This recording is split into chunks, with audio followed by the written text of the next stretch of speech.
नमस्कार मित्रांनो, आज तुम्हाला दाखवणार आहे मी शाबू खिचडी रेसिपी। आता आपण कढईमध्ये तेल टाकून घ्यायचं आहे। कढईमध्ये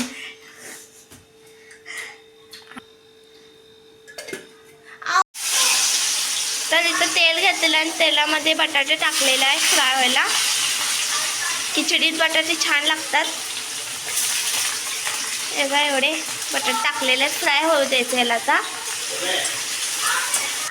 इथं असं शाबू भिजत घातलेला होता मम्मीने रात्री, तर कसं असा टुम्म फुगलेला आहे बघा हा शाबू। त्याच्यात जिरं टाकलेला आहे आणि आपले बटाटे अजून फ्राय होत आहे।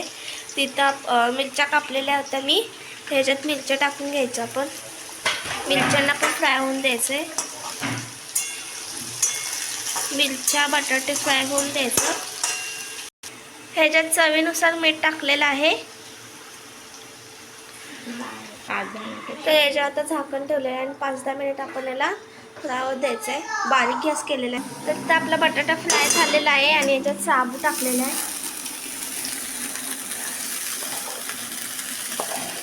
आपण आता मिक्स करून घेऊया बटाटा मिक्स सगळं शाबूमध्ये।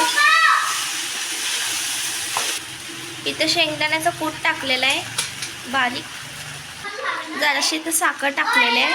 तुम्हाला आवश्यकता असेल तुम्ही टाकू शकता, नाहीतर नाही टाकू शकता। आपण हलवून घेऊया आता। इथं आता कोथिंबीर टाकलेली आहे। तर आपण इथं खिचडीवर झाकून घेऊया बारीक गॅसवर। तर हे गॅस आपली खिचडी तर रेडी झालेली आहे। कशी झाली कमेंटमध्ये नक्की सांगा। लाईक सबस्क्राईब करायला विसरू नका, बेल आयकॉन क्लिक करायला विसरू नका, फॉलो करायला विसरू नका। बाय।